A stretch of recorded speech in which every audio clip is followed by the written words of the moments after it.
Welcome to the Filmistines, the podcast where we discuss all things movies. Join us as we dive deep into the latest releases, revisit classic films, and explore the art of cinema. Whether you're a film fanatic or just love a good flick, we've got you covered. From Hollywood blockbusters to indie gems, we'll be breaking down the storytelling, cinematography, and everything in between. So grab some popcorn, sit back, and get ready for some cinematic magic. If you like what you hear, please consider subscribing to our Patreon at patreon.com/filmistines. We offer tiers at the $1, $5, and $20 level, where the $20 tier grants the ability to request films for future episodes. This is the Filmistines, where movies are more than just entertainment, they're an experience. All around you. And welcome back to another episode of the Filmistines. I'm your host, Lucy, here with my friend, my co-host, the Ergol. It's me, I'm the Ergol. Say I'm the hello, Ergol. Ergol. Hello, Ergol. I'm Ergol. Good job. And today we're talking about one of my favorite childhood through young adult books made into the shittiest movie. Is it that Pooh Bear movie? Pooh Bear? How did you know? No. We're talking about Eragon today. Have people even heard of this movie? That's a good question. I have. I don't know why. I have. I see your cover is missing. Yes. From your book. This book actually is my first book. The original copy of it. That's cool. Is it one of the original copies? Like the first? No. Okay. So the first edition was published by him. He was self-published, Christopher Paolini, the author. And then the second edition was published by the publishing company that starts with K, Knopf, I don't know, Knopf. And then the third edition, which was only hardback, by the way, their first publication. So then this is the third one where they made it into paperback. So none of the first ones here, but pretty early on, and so early on that on the back I have this little flyer to win a trip to see the movie. Wow. And you get free movie tickets if you submit this. They have 3 questions on the back, which I've read this book so many times and I can still not answer the questions. That's without having to really think about it. That's crazy. They're deep questions. They were hard questions, yeah. And you could enter in, your name, answer the questions, and win tickets. Was it a sweepstakes type thing, or if you got them right, was it guaranteed tickets? No, it was win a chance to. Dang, win. You gotta answer hard questions to even get the chance. That's crazy. That's awesome. It was awesome. I read the book. I think I was in 4th or 5th grade. I'm not exactly sure. And then the movie came out when we were in 5th grade. They don't even teach kids how to read until 11th grade. No. Especially books with, 400 pages? It's so beat up, I can't see the page. 496. The movie came out in 2006. A little ahead of its time? Yes, a little bit. As far as these kinds of movies go. But wait, the movie came out December 15, 2006. So it was just 2 days after my birthday. Wow. So that was my birthday party. Me and a group of friends who had also read the book, and some of them who didn't read the book, but I couldn't shut up about the book, so they knew the whole book anyway. And we went to go to the movie theater to go see it. So that was pretty cool. That's, embedded. That's a core memory of mine. So as a 5th grader, one of my first experiences of disappointment. You were disappointed in 5th grade? I liked the movie, especially, for its time. And it's always nice to have a visual representation of what you read. Like the Harry Potter series did that for me. There were a lot of books I read before the film. So, Twilight, Hunger Games. Actually, I'm not sure if I read Hunger Games before or after or during when they were popular. But it's always nice to see that adaptation, especially on the big screen, especially for fantasy. So it was nice, but it just didn't follow the book at all. it was not even close to the book. So that was kind of a disappointment. So Christopher Paolini, the author, wrote Eragon when he was 15 years old. That's crazy. That's awesome. Yeah, I don't know what I was doing at 15, but not writing a book, not publishing books. And then a few years later, when he was 17, that's when the book finally got published. And then a few years after that, it was made into a movie. So, I mean, this kid's not even in his 20s, and he already made this book. And I think by then he had already made Eldest too, which is the sequel. That's wild. Out of a 4-part. When did Hunger Games come out? The books? I'm not sure. The movies didn't come out until 2010, 11? Yeah. And onward? Those 4 movies? Yeah, I'm not sure when the Hunger Games came out. That's crazy that they immediately jumped on putting this movie together only a couple years after the book was published. Mm-hmm. Yeah, it's awesome. I mean, I don't know if they read the book. Maybe they didn't have enough time. They were just like, okay, dragon on the cover. Cool, let's run with that. It's blue? All right, got it. But he had a lot of inspiration from epic poems like Beowulf and the Lord of the Rings series. Who's that? Tolkien? Mm-hmm. A lot of people gave him some crap for basically plagiarizing the Lord of the Rings and plagiarizing fantasy. What? And yeah. How do you plagiarize fantasy? Exactly. You can't. That's like saying you're plagiarizing Newton when you use any kind of classical mechanics. It's like it's kind of the... Oh, you mean he's following the tropes of fantasy? Yeah. What? It's like kind of the formula on one level, and then you kind of build your own onto it. Yeah. That's crazy. It's one of the first books, movie, fantasy, whatever, that features a dragon as a main character. That's cool. Because we get to hear a lot of Saphira's thoughts and feelings, and she's in every chapter. She's in every scene, pretty much. They should have named her Sephora. Why Sephora? Like the store. Like the store. We're just one vowel away. Oh my gosh. And then the movie came out in 2006. It was directed by Stephen Fangmeyer. I've never heard of him. What has he done?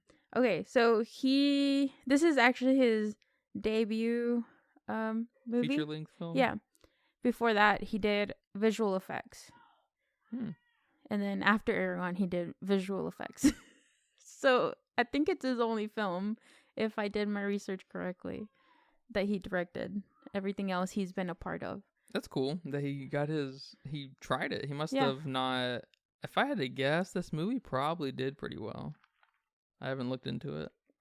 It made $250.4 billion. Billion? Wait. Must be million. Million. Hold up. Fucking autocorrect. I guess I was correct. That would be the highest grossing movie of all time. Actually, that'd be higher grossing than every movie to come out probably in the last 10 years. Combined? I'm so sorry. Yeah, 250 million. Yeah, which is not bad. No, that sounds really good for this movie. Yeah. What was the budget? 100. Yeah, so that sounds like it was right in the pocket of making money. Okay. Yeah. A lot of negative reviews on the movie. I can't imagine why. Is that sarcasm? I can't tell. Well, people just like the bitch because people like the bitch. That's true. Yeah, there's like a real old thing about this. I'm actually surprised to hear that director hasn't made other movies. I'm surprised he's not an old guy trying to make a comeback with a new fantasy movie, because this movie just screams Willow. Screams the Lord of the Rings series from the 80s. Oh, wow. Screams never-ending story, Mm-hmm. This is right in that wheelhouse. And I'm a little, if it would have come out 30 years before or 20 years before, this movie would have been a hit. Yeah, apparently he worked minus John Malkovich. We need to replace him. He's a little silly in this. Especially in 5th grade, I didn't know actors, and I didn't really notice anything. You weren't like, why does he sound like that? I just thought he was kind of force acting in a way. Yeah. I don't know. That's funny. Bad guys are dramatic. Yeah, that's true. They're melodramatic usually.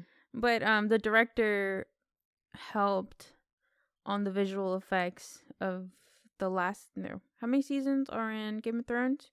Oh, 8 or 9. 8th season. He helped on the 8th season. Wow, there were some pretty good effects in this for 2006. Before that, he helped with the visual effects on Saving Private Ryan, Terminator 2, and The Perfect Storm. Wow. So, especially Saving Private Ryan and Terminator 2. Wow, that's big accolades, man. That's what's up. I thought Saphira looked good. Saphira still looks pretty decent. And I think she still looks pretty good. Yeah, at times she looks better than other times, but yeah, the only thing that really stuck out in a really terrible way were those things that were those little assassin guys that were following them. The Razak. They looked pretty bad just because they had some weird CG going on in their face. Yeah, okay. Looked real bad. But the movie looks old. It feels like it's from the 80s. It looks kind of grainy and stuff. Probably because it's not filmed in HD. It's probably filmed in 480 or whatever. And so it looks kind of grainy, and it pays off. I think it holds up from that. Yeah, angle. It's one of the last movies that came out on VHS, DVD, and Blu-ray. Yeah, I saw that. One of the last. I'm like, wow, I didn't know it was that old. Which is actually one of the first movies I purchased.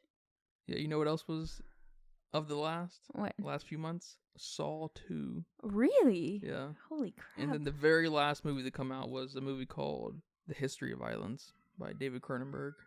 Yeah, I never heard of that. Yeah, I've never seen it. But that was the last movie to come out on VHS. Dang.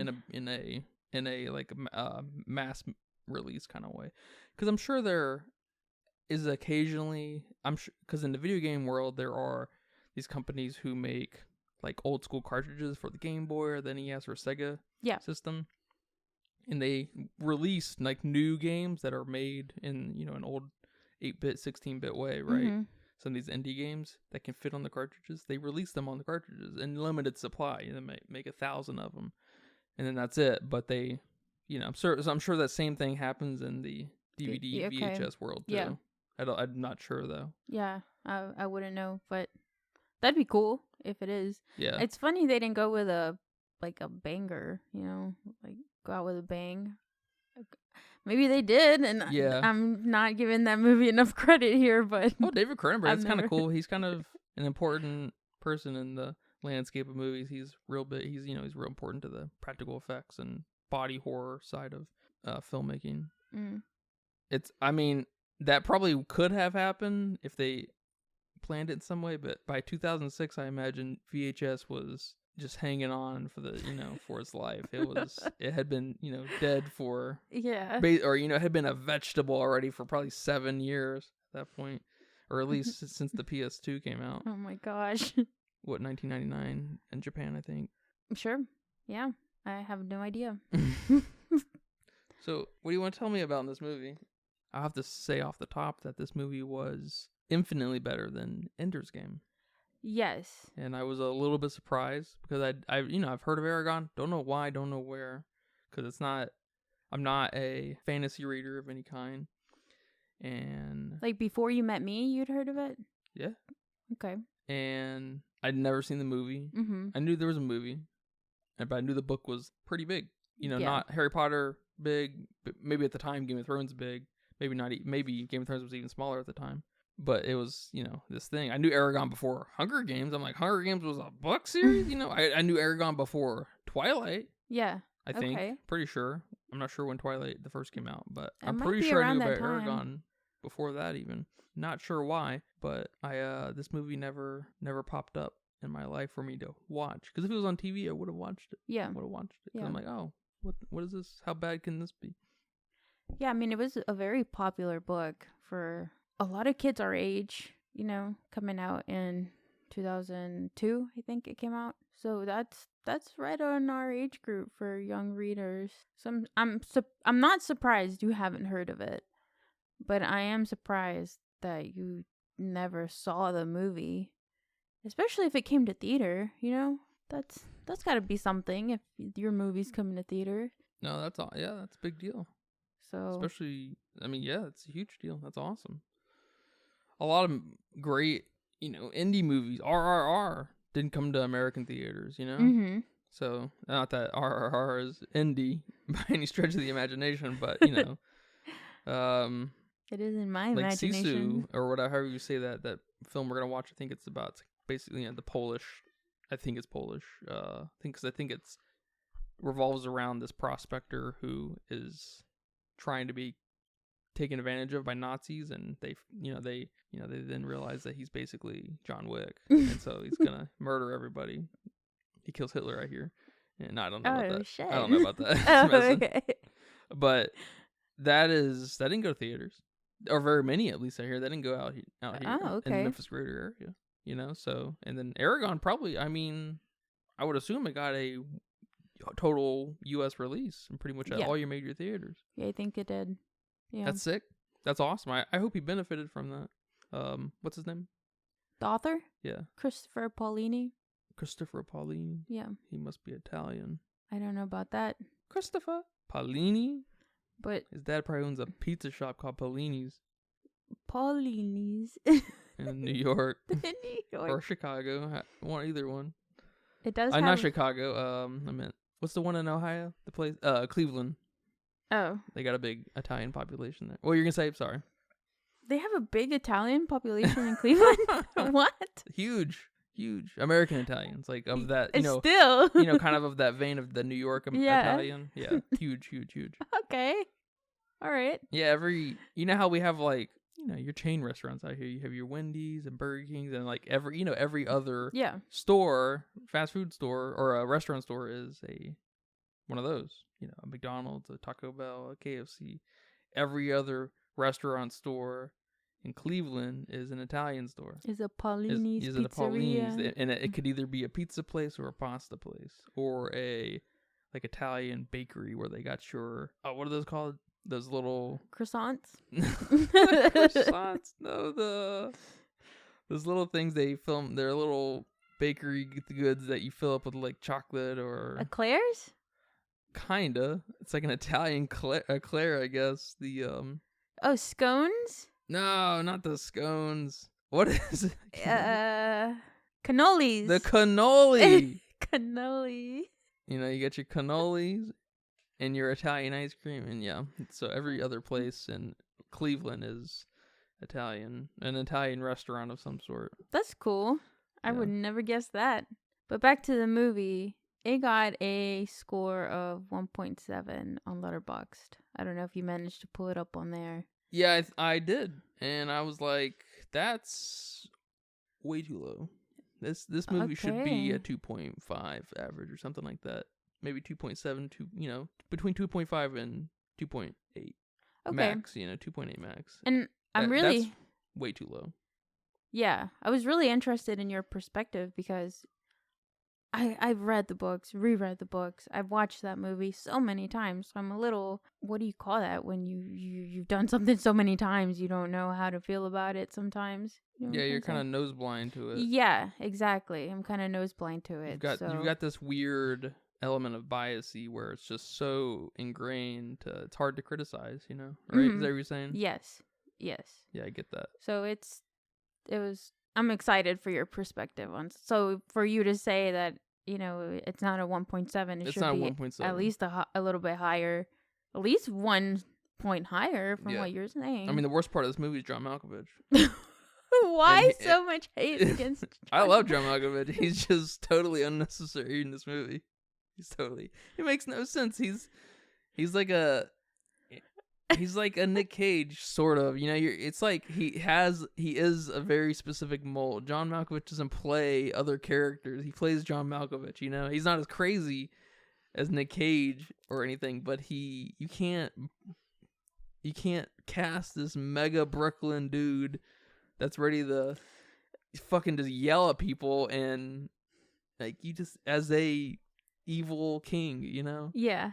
That just doesn't work. He doesn't have the right charisma. He's not charming in that way. He's kind of scary, which I guess helps, but he's not the right kind of scary. He's more of your, I'm afraid of that neighbor scary, you know, not I'm afraid of the king scary. Yeah. You know what I mean? He's the guy that you don't want to meet in the hallway when you're going to your apartment. Oh my gosh, that's you know hilarious. Because he's gonna say something. He's just gonna fucking say something. You know, he's not actually a bad guy or anything. Maybe, but he's like, you parked too close to me yesterday. What was up with that? Like, you know, he's like, your mat was all fucked up yesterday. Yeah, I fixed it.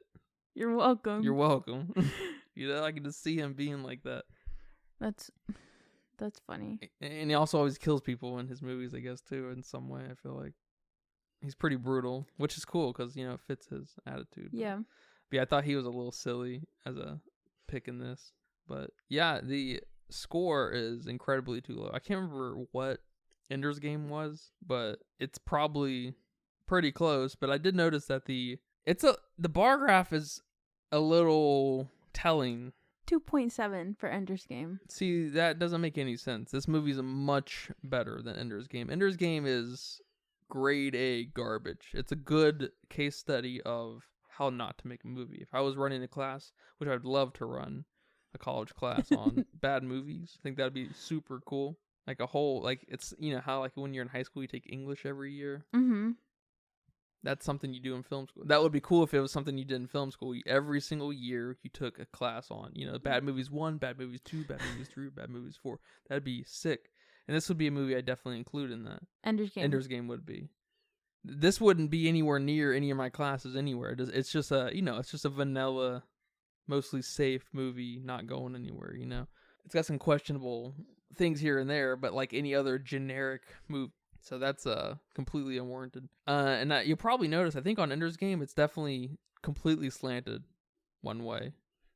Maybe around the 2.5 area or the 2. Yeah, there was like a bulge. It's probably there. real smooth. And then if you look at Eragon, I don't know I didn't look at how many people reviewed it, the number, because that can be kind of telling.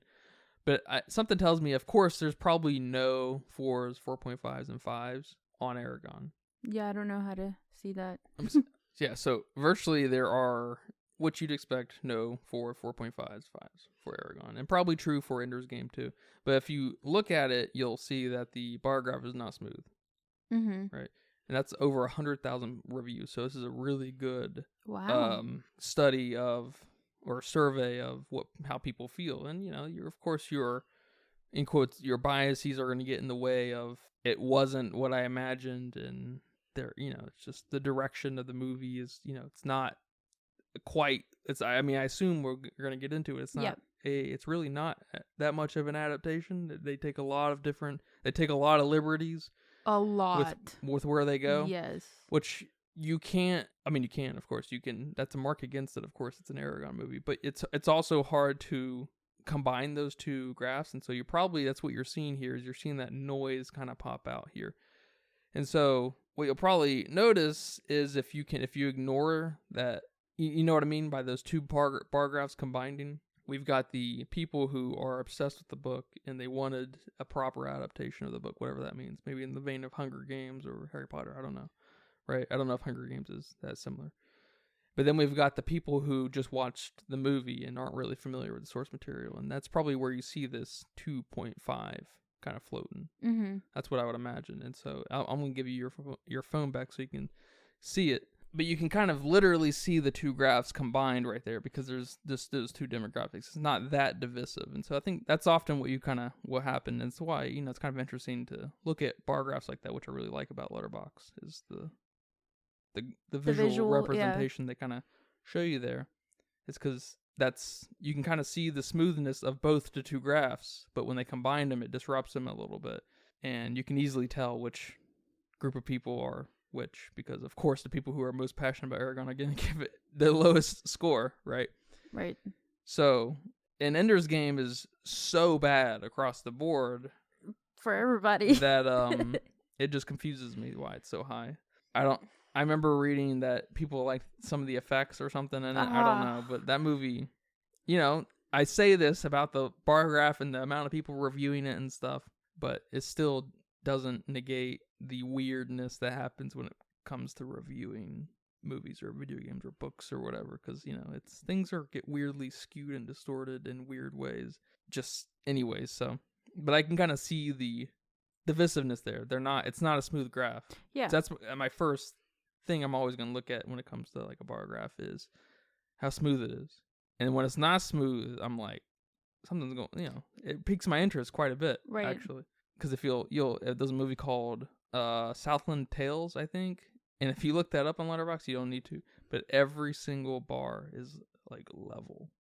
Oh, it's the most divisive movie I've ever seen on Letterboxd, and it's just that's crazy. It begs you to watch the movie, yeah, and people think it's prophecy, and some people think it's a very David Lynch movie. Some people think it's trash, of course. Some people think it's the worst thing ever made, and some people think it's funny. So it does fit these criteria in some people's minds, and it's definitely a weird movie. But yeah, I'm gonna definitely die on the hill of Eragon being a much better movie than Ender's Game, which is I forgot Ender's Game was that high. I'm sure I said something about that being too high when we made that episode, but wow. Yeah, I'm sure I said something about Eragon and Ender's Game both being awful movies, but rewatching it, definitely Ender's Game was worse. I'm glad you see that. Yes. Because it's so obvious to me, and of course, whatever, it's a subjective thing, but like just the acting alone, man, is on another level here. And even though Ender's Game followed the book more, it followed the source material more than Eragon did, Eragon still made the better movie. Yeah, which is it's funny because it's also funny to see the caliber of actors that can get involved in it. Because last time we got with Ender's Game, we got Viola Davis and Han Solo, whatever his name is. Yeah, big names, right? Right. I don't know if Viola Davis was that big then, but I can't remember. She probably was. She's a full-grown woman. Sure. She's been around. But here we get John Malkovich, and then I think Brom was in quite a bit too. Yeah, Jeremy Irons. He sounds like he was in a lot of stuff. He does sound like he was in a lot of stuff. I'm not sure what he was in Game of Thrones? Oh, it looks like he's a Broadway dude. Gee, that's even a little more interesting that he got involved in this. He voiced Scar in The Lion King, the 1994. He's Scar. Wow. See, you get a crazy... Lolita? He's in Lolita? Yeah. He's in Stanley Kubrick's Lolita? 1997? Is that one? That's not Stanley Kubrick. Okay. Batman vs. Superman, Dawn of Justice. Although that was after Eragon. Yeah, I don't recognize any of these movies before. Lots of stuff, though, probably sounds like, especially with Scar.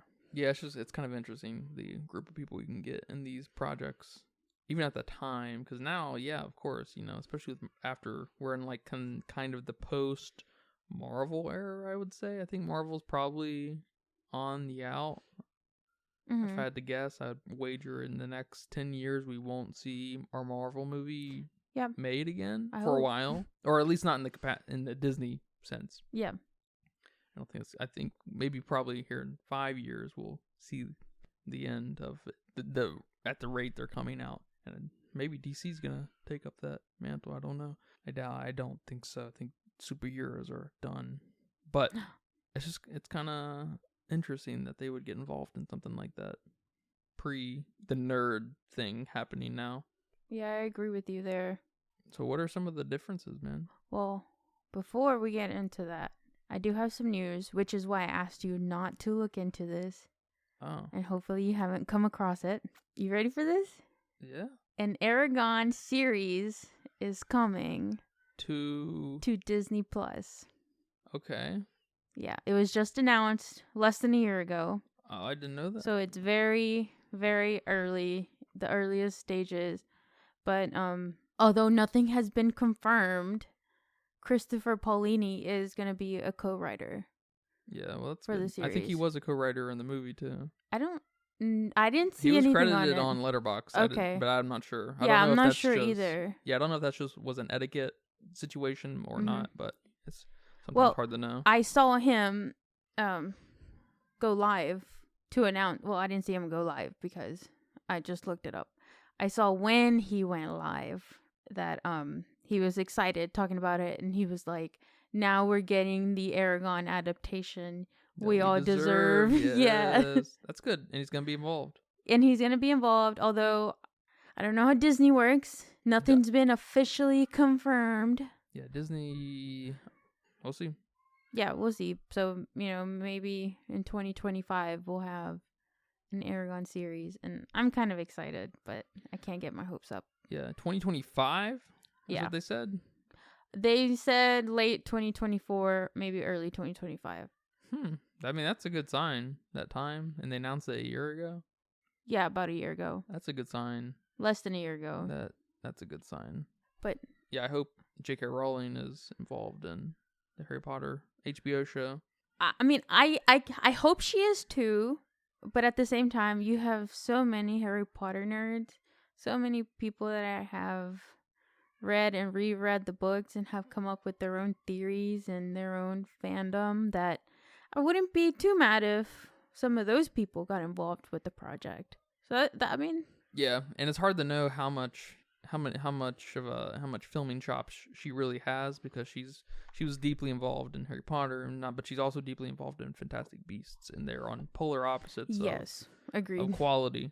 So it's hard to really know how much input she has on the filmmaking side of things. That's good news. I'd be very curious to see what that comes out to be, because it runs the potential of having some of the best CG out there. Yeah, and I mean, the Eragon, out of the 4 books, Eragon is the worst. It's called the Inheritance Cycle, the 4 books.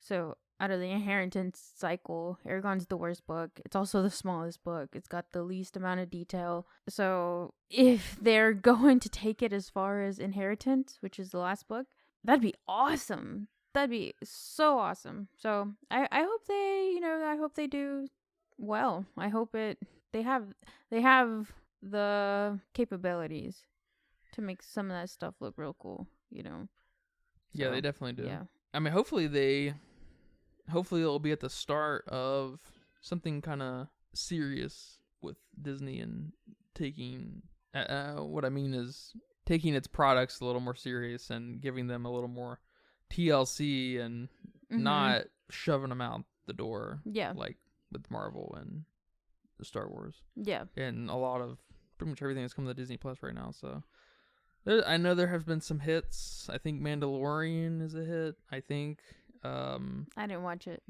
I think some of the other Star Wars What Ifs or whatever, or Star Wars Visions or whatever they call, where different directors and crews come together to produce episodes in their own style, kind of like Love, Death, and Robots on Netflix, but for Star Wars, which is very cool. I wish, that's how that's how we hope. I guess we hope that they treat it a little more like Star Wars. I guess if they're gonna treat it away, and then Marvel. Yep. Yeah. That's great news, though. I'm excited about to watch that. Yep. I'll definitely watch it, and then I'll tell you about it. Okay. If it sucks or not. And there's a new book coming out. I think I told you that. They're doing a Murtagh book, and it's coming out this year, November 7th, I think. Is it like what Lion King 1.5? I'm not sure. Not sure, because Eldest has a lot of Murtagh in it, and a little bit more of his backstory and where he comes from and how he got his scar and his dad Morzan. So I don't know what they're doing with that. Okay. And honestly, I don't remember where Murtagh ends in the series. So I'm excited. I might pre-order it. That's crazy. You're the only person I've ever met who has pre-ordered a book. That's true. Crazy. Yeah, well, most of the books I've read, all the authors are dead anyways, so there's no hope. Okay. There's no hope for any new things that come out of them. One of my biggest problems with the movie is the world itself. They live in Allegasia. Did you even know that? Did they even mention Allegasia? I feel like they did, and maybe in the beginning. Like the country of Allegasia? Yeah. Or, maybe in that intro crawl type thing. Yeah, they maybe. mention Allegasia. And then Galbatorix, the king, has a giant map of Allegasia. Yeah, we don't. For some reason. That's, I think, completely lost. And then, okay, in this world, we have a lot of, a lot of trees, a lot of plains, I guess. And then we have a desert, which is a big part of the book because they have to cross the desert to reach the Varden, which I don't remember seeing a desert anywhere. But, I mean, that's okay. You know, you can't make them travel through the desert. That's not... that'd be hard to make it pleasing and not as not time consuming, I guess. Yeah, what happens in the desert? What is the point of the desert walk? So Arya is basically poisoned, which we do see that in the film. Mm-hmm. But when Eragon rescues her, she's already poisoned. She's not awake. There's no interaction whatsoever. Eragon has just been seeing her in his dreams, and during some other circumstances, he lands in the jail where Arya is being kept at, and Eragon, Saphira, and Murtagh help rescue her. Not Brom. Brom's not involved in that. I think he had already died. So they're traveling to go to the Varden to help Arya get that poison out of her. So that whole desert is just them traveling and being scared. Is she gonna live? Is she not gonna live? You know, what's gonna happen to her? You know, they have no food, they have no water. Yeah, so it's like the Oregon Trail. Yeah, basically. Eragon learns some cool spells on how to dig water from the ground. That's cool. Bring it up so they can drink. Okay, I can see why you wouldn't put that in. You know, it's kind of boring. Besides him pulling up water with magic, everything else is kind of boring. Him and Murtagh, you know, they're exhausted. There's so much heat, so they're kind of snippy and fighting. Mm-hmm. So, okay. Yeah, that reminds me of in The Last of Us, where we really didn't see any of the alone time between Joel and Ellie in the show, and you know, the game is 75% of that. Yeah. And so we missed a lot of the texture that happens in between them, those are also the gameplay elements. So there's, you know, it's hard to adapt that into a cinematic experience. Right. And I can kind of have a similar thing happening here. Yeah. But in a show, I feel like, I mean, that's just ripe for it, because a whole episode of the desert could be cool. Exactly. A show is the best thing for this book. Yeah. I agree. I'm glad these studios and production houses are seeing this. Are starting to realize that that's the right way to handle the source material, and on one level they have to understand that it's the respectful thing to do, and like to bring justice, if they actually want to bring justice and goodwill to, you know, build an audience, right? They have to approach it the right way. Yeah, and for sure. The right way seems to be the show route, which makes sense through the storytelling length, because these things require time to breathe. Right. Cinema's not for epics. Yeah, I mean, we have a lot of towns that they go through. I mean, I couldn't even name them all. We went through 2 towns, I think, here. Yeah. The one where they lived. The initial town and Varden. Yeah, and then... and that little sea town. Yeah, that little sea town. But no, here they travel through various towns. Yeah. Some towns, you know, people were murdered. Kids were dead on the street. I mean, come on, where is this? Where's that child that died next to its mom? Like, and Eragon's crying. Where is that in this film? And the town where they met Angela, the witch, they don't even keep the same town name. Which, come on, that's just keep it. That doesn't matter. Like, just give us. Maybe that 1.7 would have been a 1.8 if you just would have kept the naming right. Yeah, I get that on one level, because this is why the show is kind of needed.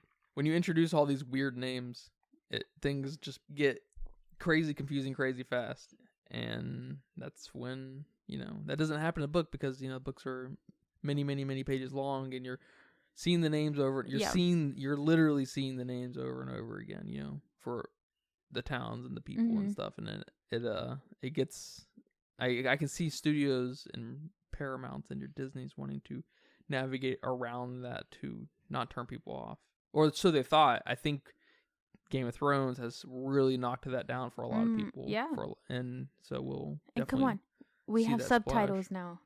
Yeah, and subtitles subtitles are like crazy popular now. Yes. I feel like this I don't know. Yes. Of the millennials, or starting with the millennials, I feel like just onward, people are just totally all about the subtitles now. And I know some people are anti-subtitles, like David Lynch. He's like, you don't need subtitles. And then Christopher Nolan is like, I want you to hear what I want you to hear. I want shit to be muffled. I don't want you to hear everything. I want you to hear my mumble. I want you to watch the movie over and over again so you can understand what's going on. It's like, okay, I don't know. I don't have time for that. Yeah. Well, I feel like that's like a pretentious justification for you recording your audio. Oh, that's funny. You know what I mean? Like, there's a better... You've done it already. I mean, I haven't watched all of Christopher Nolan's movies, but he's done it better already to try to, entice you to watch a movie more than once, to try to navigate what the bigger meaning is to it all. But yeah, so the world where they meet Angela, and even there's a whole side quest on why they go there. But I'll get there in a second. But, there's more towns, there's more cities. Also, one of the biggest misses of this world is the variety in characters, like the variety in creatures. Yeah. You have Urgles, you have Razak, you have elves, you have dwarves. Did you even see a dwarf? I don't think so. Did you even see anyone short that wasn't a kid? I don't think so. And the Varden live with the dwarves. They are invading the dwarves right now. So, where's all the dwarves there? Yeah, I don't know. There must be some D&D origins within Eragon, right? Do you know about how Eragon came to be? No. Through Christopher? No, I know he did a lot of he tried to study a lot of like ancient language stuff and tried to apply that into Eragon, but I did just read about him being inspired by Lord of the Rings, but I'm sure some D&D inspiration was there. Yeah, because I just feel like when you make a world like this with the languages and the lore and the history and the characters and the variety of enemies and the politics, it screams, I'm a dungeon master. He must have, if he wasn't, he probably wanted to be. He must have not had the right crew of people. Maybe. He was probably busy writing a book, but there's no variety in that. And the Urgles themselves were described as bow-legged men with horns on their head, and they were like bulky or something. And these Urgles, although I quite like them, they're kind of stupid, so I kind of like that. Yeah. But where are the horns? You can give them horns. There's nothing wrong with that. Yeah, that would have been fine. Yeah, that would have fit. They were real dark and dirty looking and a little non-human, but they were basically just a bunch of bald guys, dirtied up. The horn would have helped. And they're mean. They're really fierce and mean and evil, and all we got were stupid Urgles. Yeah, that's it. They were done dirty. They were done dirty. And then you have a specific race of Urgles called Kulls, Kull. And these Kulls are larger Urgles and scarier Urgles, and we didn't get any of that. It's missing a lot of that, which maybe is why people are mad at the movie, because there was no variety. And we were talking about Arya. She's an elf. Didn't even have elf ears. You couldn't even give her fucking pointing ears? Yeah, if you're not gonna say it, you gotta just let the audience in on that. Yeah. Tolkien already defined that elves have pointy ears, so you don't gotta say it. You can just give her pointy ears, and everybody will already know. Like, oh shit, she's an elf. She's different. And she's special. And she's supposed to be. She's fragile. 16, I think. Well, she's an elf, so she's old as fuck. But she's supposed to resemble a 16-year-old. She looked like she was 30-something. I know. Poor girl. And I'm like, what are you doing? What are you doing to her? And I think Eragon's supposed to be 15 in the book.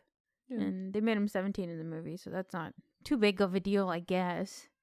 Just small things that don't matter.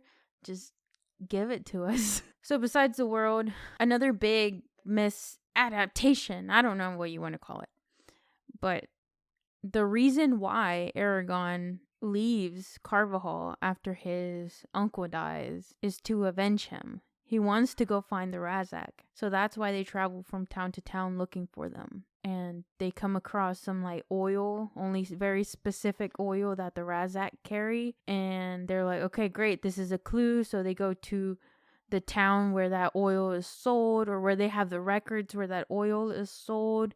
They meet up with some of Brahm's friends there that are ex-Varden people. And the whole time, Eragon doesn't know Brahm is a dragon rider until after he died. And Brahm's like super discreet about his past, but he knows a lot about dragons and ancient magic and the ancient language and the Varden and all these things. But Eragon he's clueless in the book. Which in the movie, he's like, oh, I know, I thought we agreed not to lie to each other, and find them out. So I thought that was, I don't know. It's a little vanilla. But I mean, yeah, they go find the oil, find the Razak. They found the Razak. They're trying to like fight them. They get, kind of discovered, I guess. They're not winning this fight. They leave, but the Razak are still chasing them. And then somehow Brahm dies somewhere in there. And then Eragon gets captured. He gets thrown to that jail where he meets Arya in there, that she's also trapped in there. Gets rescued by Murtagh and Saphira. And then that's when they decide we need to go to the Varden to go get her fixed. But in the movie, they're like, first of all, I don't even think when they flee, they're just like, let's go. And it's like, where are you going? Okay, I get you're running away from the immediate danger because, you're... He wants to go to the king or whatever, or Varden. Yeah, but after we see them ride for miles and miles, and then they're like, okay, let's go to the Varden. Oh, it's yeah. Like, what? No, okay, ride a little bit, get out of the immediate danger, stop, and then let us know where you're going. But they're just riding, and, I mean, they don't tell you where they're going. And then, okay, then they tell you they're going to the Varden, which it doesn't give Eragon it doesn't give him a motivation to go to the Varden. In the book, he sees all these people dying. He sees slaves being sold. He sees Arya being locked up. He sees all these things that make him want to go to the Varden. And even when he's at the Varden, which that's a lot right there too. Because when, in the movie, he gets to the Varden and they're like, oh, Orgals are coming. You brought them to us. Let us fight. Not in the book. In the book, he's got time to settle there and time to breathe and eat, and then gets to meet people, and everyone loves him because he's a dragon rider, not under the king's control. And he's got time to develop these relationships with the common people. And now he's like, okay, you know what? I do think I want to stay with the Varden and help defeat Galbatorix. And a lot of that is missed. I mean, all of that is missed. Yeah. All of that is missed. Because it's totally up to Brahm in the beginning. Brahm's like, we need to get out of here. You need to get out of here. And he comes with him. Yeah. That's basically it. And then until he starts seeing, I guess, Arya in his visions. Yeah. But until then, they're headed towards the Varden. He's like, the Varden's the other way. And then they go. The next scene is that's probably one of the worst parts of the coherence of the movie is that's like in the opposite direction. And then the next scene they're at where where Arya is at. It's in the opposite direction. Turn your neck. It's that way. Yeah, like, oh, okay. Yeah, and I mean, in the book, he's not looking for Arya. He just happens to be there where she's at. Although he is seeing her in his dreams, and he's like, who is this girl? Why is she in my dreams? Why am I seeing her? And then sees her there. He's like, oh, okay. I'm going to rescue you. So, I don't know. I think that's kind of the plot. That's kind of what moves Eragon from place to place. Where is he going? His plot's not to go to the Varden. That's not his goal. That's not his mission, to go to the Varden. His mission is to avenge. Yeah, no motivation, exactly. His reason for doing all of this was to avenge his uncle's death, which we get none of that. We don't even get their relationship. His uncle and Eragon. Yeah, we get a little bit of their relationship in the book in the beginning. His uncle and Roran, his cousin. But I mean, almost immediately, Saphira hatches and he's got to deal with that. Which that's another thing that I think they did it okay. Saphira's transition from a baby dragon into a full-grown dragon, and Eragon's, her and Eragon's connection. I think they did it okay, but of course, nothing like the book. In the book, they have to mentally. It's kind of a mental challenge because that's how they communicate, through each other's minds.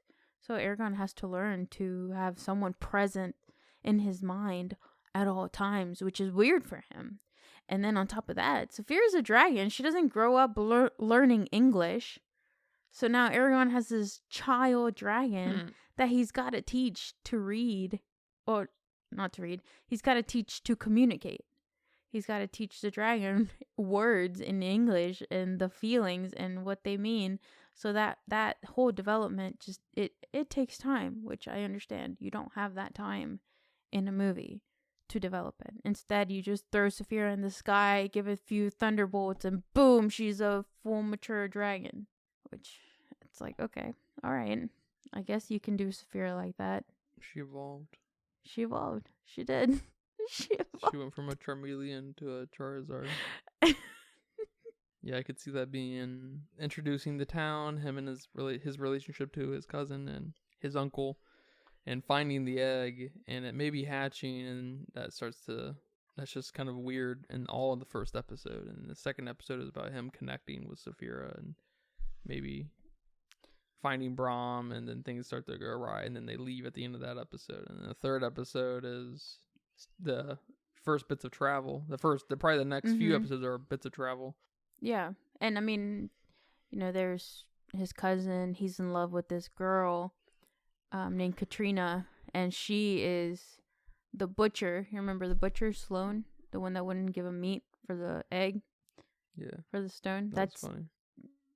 Katrina. That's Sloane's daughter. Katrina is Sloane's daughter.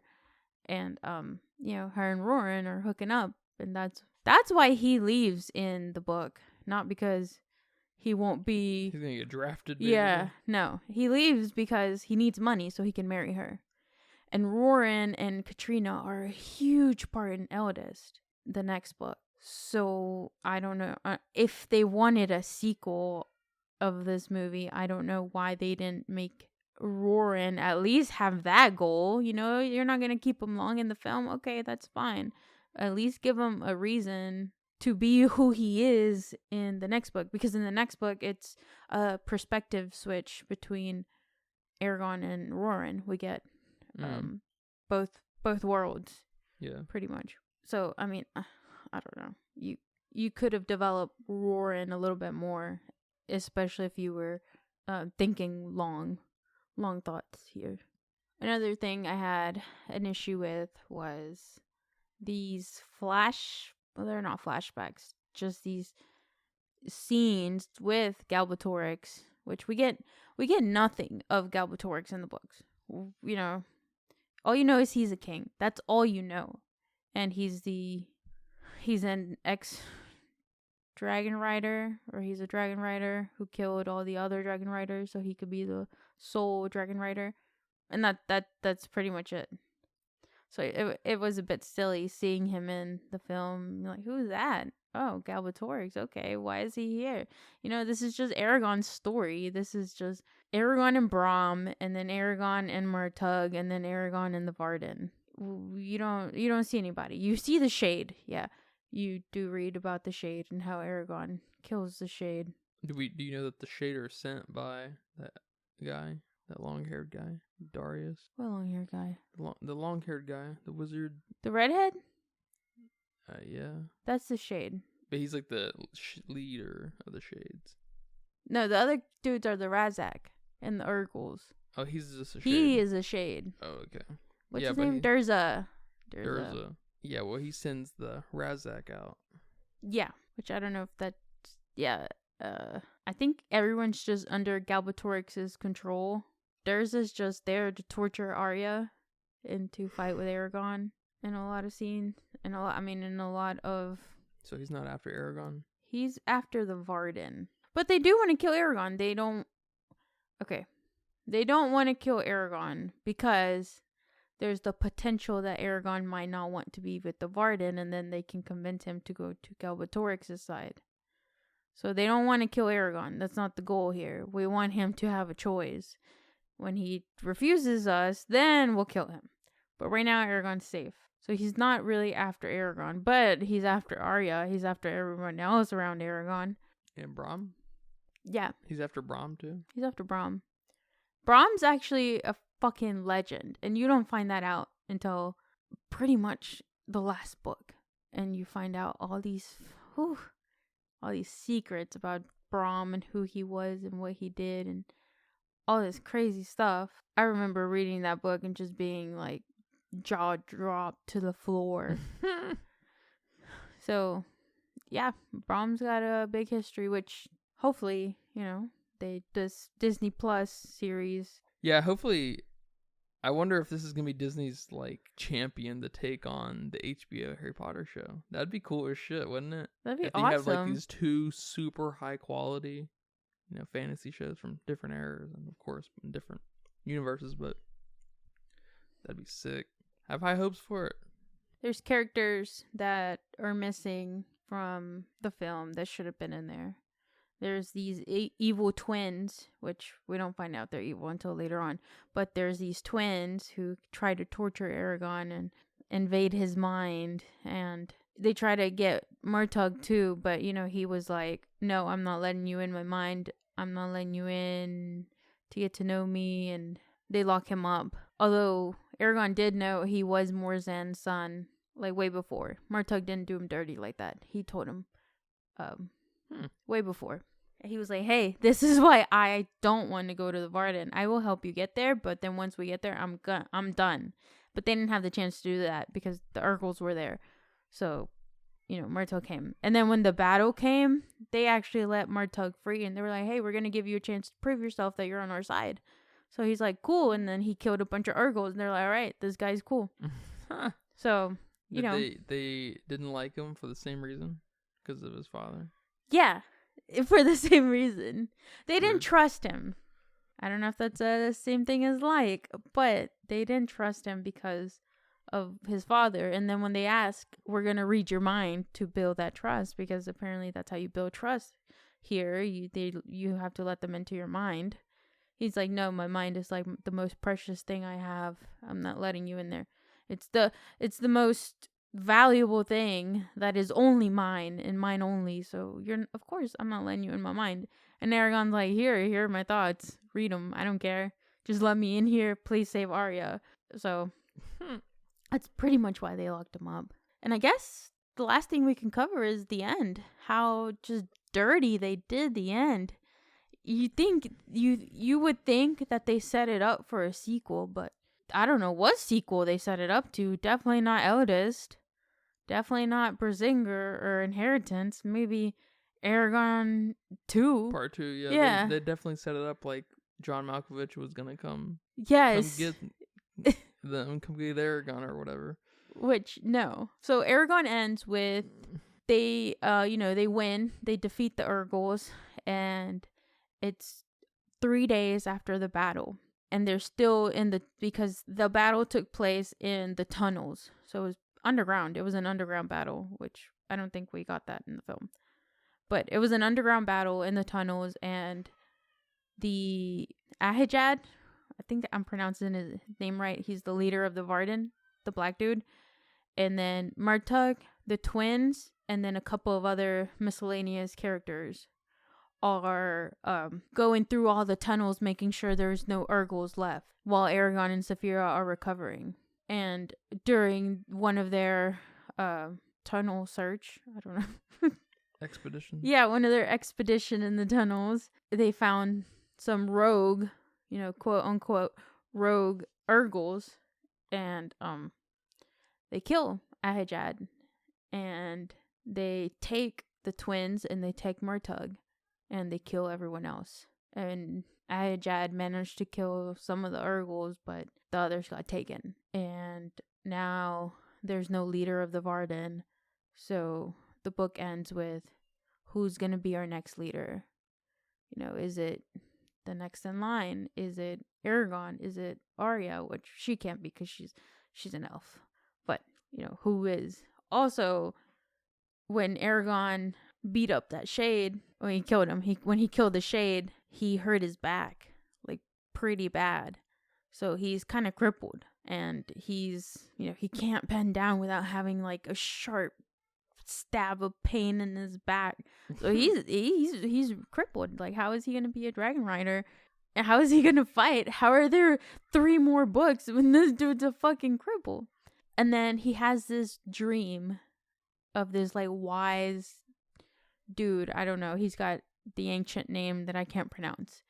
And that guy basically tells him, go to the elves, go to Elismera, learn from them, go over there.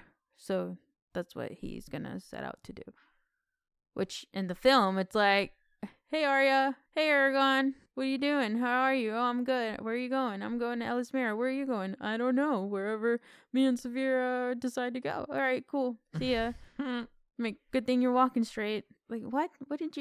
What were you gonna do with Eragon? We didn't. What is this thing with Galbatorix and his dragon? What are you doing? Did you read the sequel? Because the sequel was out by the time this movie was made. I don't know what they were thinking. But definitely the ending was the worst as far as, the book. I think that's why people are so mad that it really did the book dirty like that. Which is fine. You're just going to have to label it as an adaptation. Or... yeah, loose adaptation. Very loose adaptation. It's just not what we wanted. It is not what Eragon fans wanted at all. Yeah, I wonder what Christopher would say about it. Do you know anything he said about the movie? No.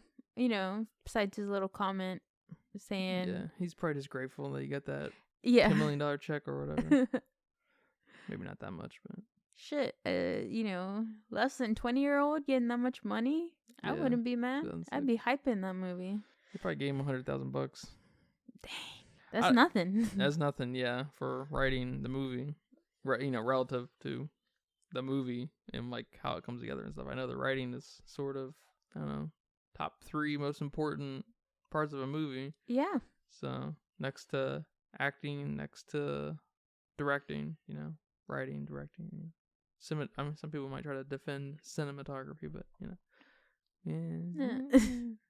not it's up like there with 2. the screenplay. Not yeah. Those 3 kind of require them to be, to have crazy synergy. Yeah. It's just without those 3, you really don't have anything else. I don't care how beautifully shot the movie is and how interestingly it made.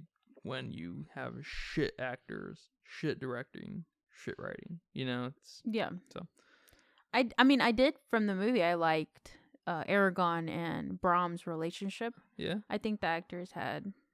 Yeah, I thought they good chemistry. I thought they were decent. Yeah. I was totally fine with them. Yeah, I mean, Arya was kind of weak. Yeah. John Malkovich was weird. I mean, I think one of the stars of the movie too was the Shade. He was fun. Yeah. He's a fun character. Brahm's the star though. He really is. He had fun with that role. You could tell. And Eragon, I feel about child actors. They just are what they are. Yeah, that was his first film. It's probably his only film. Well, I told you. Remember where I told you that he's the bad guy in You season 4 at Spillers? That's him? Yeah. Oh my god. Yep, that's him. Wait, which one? The British one or the American? I mean, the bad guy. Who's the bad guy? The blonde dude. The one that's gonna run as mayor or whatever. Not the one that Joe is seeing in his head? Yes, him. He kills him, and then he starts seeing him in his head. Oh, he does? Yeah. Oh, I didn't see that. Oh. Okay. But I mean, he's there all season, So he's real at one point? Yes. Oh, okay, I missed the killing. Because where I picked it back up. Shit, now I don't know. Because what I saw, I didn't see every episode. I saw the first few episodes and the last few episodes. So what I saw was he was a figment of Joe's imagination. Yes. So I thought the whole time he was a figment of Joe's imagination. Now that you say that, I don't know. Now you've got me back. That's him though? Here. That's him. Yeah, that's him. That was a fun character. And I think he's also in an episode of Downton Abbey. Or not one, but a couple of episodes. Okay, cool. He's probably in Grey's Anatomy too. I wouldn't be surprised if all these characters were in I know. Grey's Anatomy is that stepping stone. Everybody's gotta hit at some point. It's fun. And then I told you Murtagh Garrett, played by Garrett Hedlund, he's in Tron. Yeah, I haven't seen Tron. So which you haven't seen Tron, but he was like my childhood. He was my childhood crush, man. Never even heard of that guy. That's fun. I never either until this movie, and I was like, okay, all right, gothy kind of dude. You like Tron? I like Tron, but I don't know if Tron is cool. Tron is cool. Yeah, I do know that's an important film to VFX, to the history of VFX. Mm-hmm. So that's all I really know about it. Was that last foray into Disney flexing their VFX skills? Yeah. And that really climaxed with, of course, Pirates of the Caribbean. Yeah. Okay. That's when Disney was like, hold my beer. Nah, man, they were like, this is it. Like we own the combination of practical and CGI. Now this is it. And then they drop the ball. Now they do it. They do some of the worst. It's kind of crazy how things can change after different management, I guess. What'd you think of Saphira and Eragon's relationship? It's fine. It's weird. It was quick. It didn't. Mm-hmm. Kind of bland. It's bland. I was confused by whether or not he could see what she was seeing, because that's what they made it seem like when he first got that ability, or he would just get dragon vision when he said the words. I was like, I don't know what's going on. I don't know what's going on here. Whatever fits the movie, I guess. Yeah, at the time. In the book, it was more along the lines of Saphira. He could see through Saphira's eyes right? When she let him, or when they used the. It's not what happened here. It is and it isn't. I guess it was like you said. They were trying to kind of display the level of connection, which is cool, but it doesn't. But that it's a movie. We had less than 2 hours probably with them, and it just doesn't work on that level. Not a fan of fantasy being in the movie format. And after Game of Thrones, I just don't want to see it ever again. Yep. I really don't. I agree. Eragon, it seems like it runs a really good possibility of being pretty good as a show. Oh, I've always thought it. I've always thought this would be a great show. It sounds like, with the dead kids or whatever, and like just the nature of fantasy, it does seem to be. It requires, for it to be really good, it requires it to be a little mature. And I'm not sure if Disney's going to be down for making children die or, questionable ethical things happen on screen, because they've just really not. It didn't seem like they're really into that right now. Yeah. But Eragon might be the first into that. That'd be, if they want to compete with the HBO Harry Potter show, which I guarantee you is going to be awesome. I guarantee it's going to be awesome. Yeah. It's going to replace, Daniel Radcliffe and Emma Watson and I'm not Rupert ready Grint. for that. It's going to replace them in all of our minds' eyes of who the best Harry Potters are. No. Characters are. Which is going to be tough, because 3, Hagrid, the Dumbledores, they got super lucky with 2 great Dumbledores, but they also at the same time prove to us that it can be more than one, Mm-hmm. So the Hagrid one's going to be probably the hardest replacement. Yes, for sure. So that's going to be tough, but the show, along with, some of these other HBO shows, they're going to start to give Disney a run for its money, and Eragon might be an answer to that. God, cool. I hope so. That'd be cool. Awesome. That'd be cool.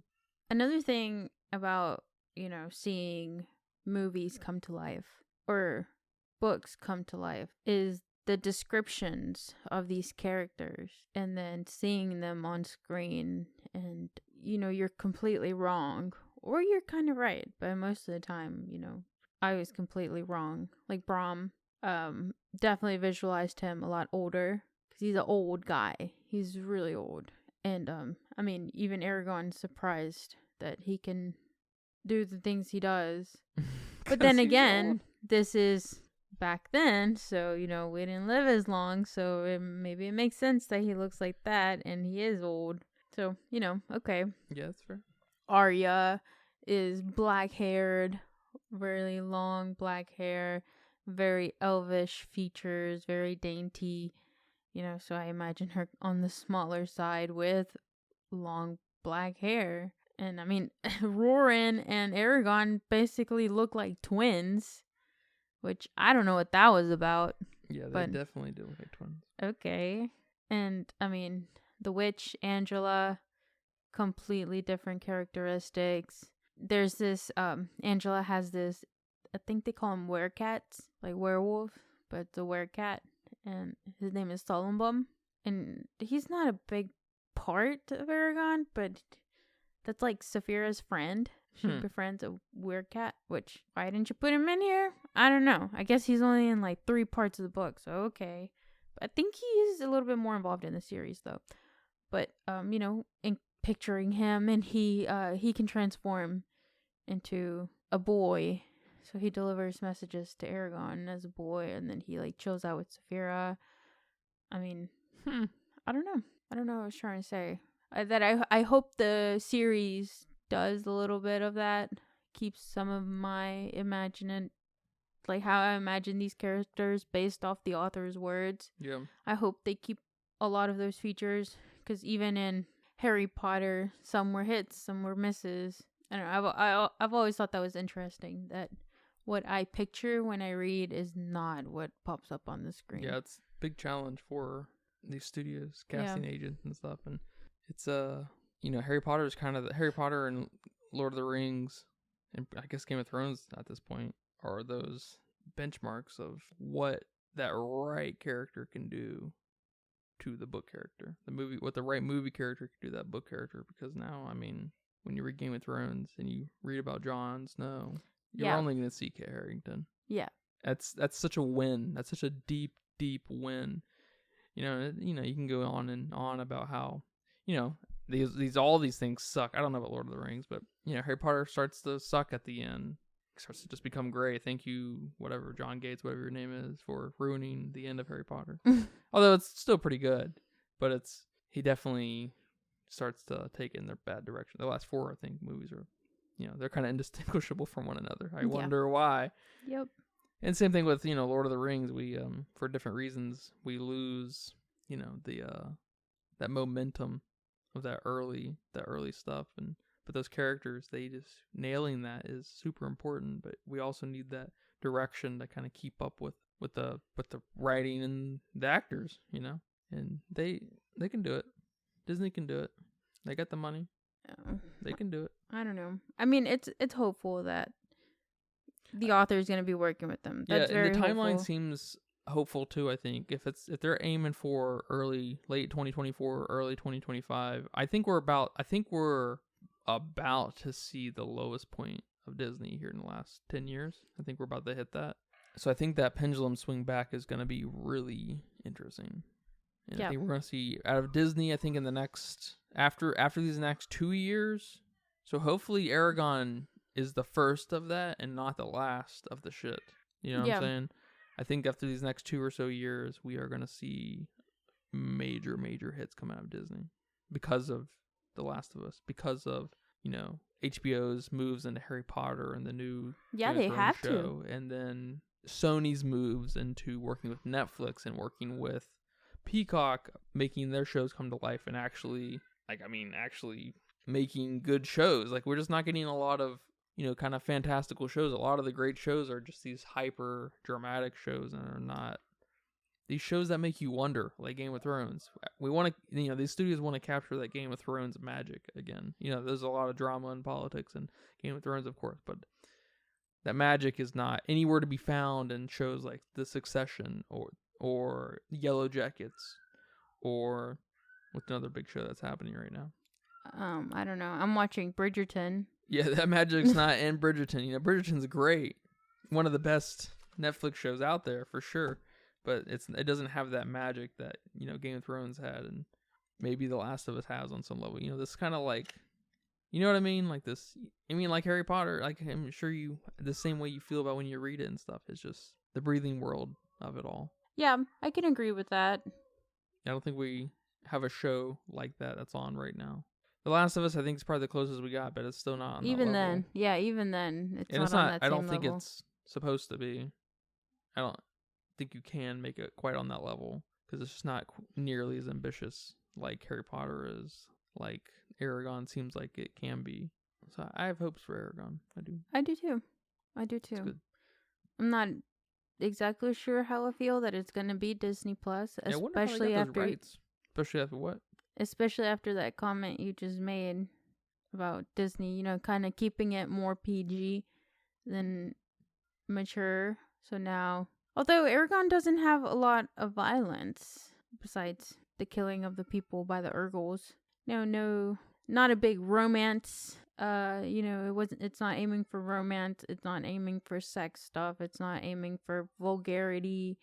Which that's a big thing in Game of Thrones, the nudity and the Is there an element of urgency and lethalness in not literally killing on screen or in the book, but is there an element of, their lives are on the line? Yeah, for sure. I mean, especially him wanting to avenge his uncle. Yeah. With the Razak, and then they're following the Razak are following them. So yeah, Eragon's at a point of dying every time. Yeah, and that's one of the things I think Disney struggles with the most is how nothing's urgent, nothing's risky.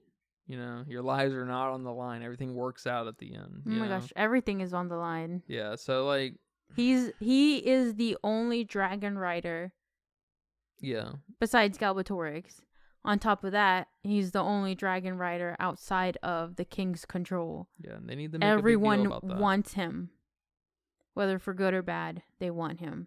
Yeah. To kill him, to love him, to, bless your baby. Everyone wants Eragon. Yeah, they need to make a big deal about that. Yeah. And I'm not... Yeah, that's... So I'm not sure how I feel about Disney Plus, but... like you said, could be the start. We'll see. Yeah, I think Disney Plus will have that start at some point. I think it's just the nature of doing business is they're gonna have to react, and they're in reaction mode. I think now. Yeah. Especially with these last 2 years of this terrible Marvel releases, and the new Guardians is probably gonna help spark a little bit of that's. We need to go back to that on some level. Yeah. We need some stylization. We need bring in some, creative people, not all these interns. Because even the live actions aren't hitting it anymore. No, Pinocchio was arguably the lowest that there is. Peter Pan. And we will see about The Little Mermaid. Did you hear about what the lead from Aladdin said about The Little Mermaid? No. He's just giving his 2 cents, saying that. I didn't know Aladdin was such a big hit. It made $1 billion. So it's, I think, the biggest. That and Lion King, I would assume, are the biggest live action releases. Which are my favorite.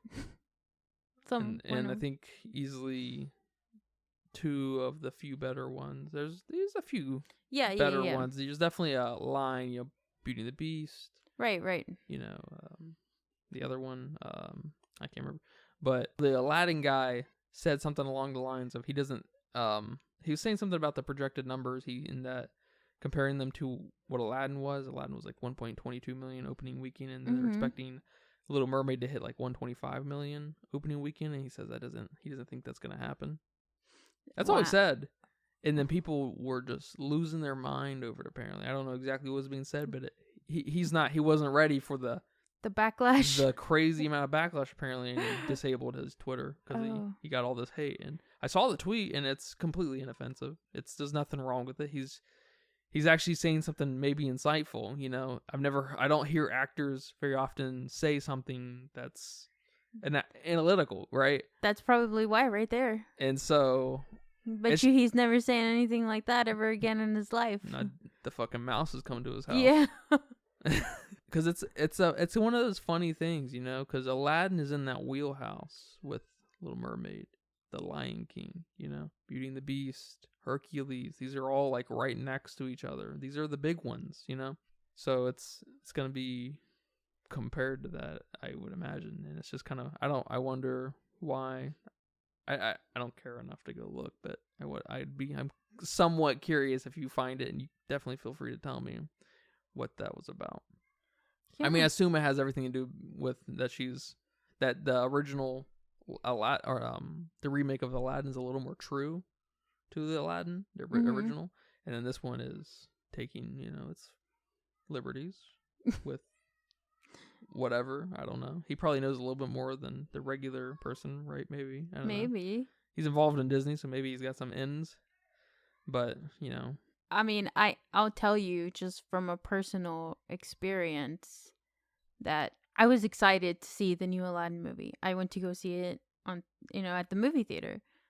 I anticipated it. I was excited. Little Mermaid, I'm not that excited. I'm not looking forward to it. I'm sure we will cover it because, you know, that's what we do. But if we don't cover it, if we don't go to the movies to see it, I won't be mad. If we're going to wait for it to pop up, you know where I'm talking about, I won't be mad either. I mean, I'm not anticipating it. I'm not waiting for it. Is it coming to Disney Plus like Peter Pan did? I'm not sure. Because that would be pretty fucking hilarious if Little Mermaid does not go to Disney Plus and Peter Pan did. It just tells you the, you know, priorities here, that there is inequality amongst the House of Mouse. Mm-hmm. You know. Yeah, and then maybe if something of that sort happens, people won't be so mad at Aladdin dude. Oh, they're gonna be all for. They're gonna be all for the Little Mermaid side because gosh. She's I guess just a black woman. Okay, yeah. You know, she's a person of color. And a woman, yeah. Yeah. You're right. So I mean, honestly, the fish. What's his name? Sebastian. I saw Sebastian and the fish. They look terrible. I didn't realize Sebastian was a crab. I thought he was Flounder. a lobster. Flounder's the fish. Sebastian is the crab. They look scary. They look creepy. They do look scary. I don't know about that. Yeah, I don't know what the problem with stylizing these remakes is. Like, that they're not. I don't know why they're trying to go down that hyper-realistic route. Because I got news for you. That's not what crabs look like either. You know, like, you're making... It's like, you know how when you look up these Pokemon, these hyper-realistic Pokemon, and they're fucking terrifying? That's just not... That's obviously not how they would look, right? It's called hyper-realism for a reason. You know, it's these exaggerated... You know, it's a complete mess. I'm showing you Abu from Aladdin. Abu looks pretty good. Yeah. He's got a kind of a creepy face. He does have a creepy face. But Abu looks pretty good. So now let me pull up Bastion. Oh, I scared myself. Like, where's Abu's cuteness? You know, where is that? Can you see him? Yeah, I can see him. That's a mess. Yeah. Go compare Abu from the Aladdin live action remake versus Sebastian and Flounder. We should do a warning disclaimer kind of deal here. You might have nightmares. God damn. Oh man, isn't he supposed to be blue? He's like yellow and blue, right? Yeah, he's mostly yellow. So why are they making him white? I guess the flounders are more. It's maybe a little more of what a flounder looks like. I'm not sure. You can give him some yellow, you know. Yeah, no, they should stylize he's it. Like he's an iconic sidekick. Yeah, Little Mermaid's got a fucking tail. All right, you don't need to go down the what they look like in real life route too much. You know, Little Mermaid. I don't know if Disney knows this or not, but mermaids aren't real. What? And also Ursula, that half octopus human thing, that also isn't real. So like, you don't need to go. You can, you know.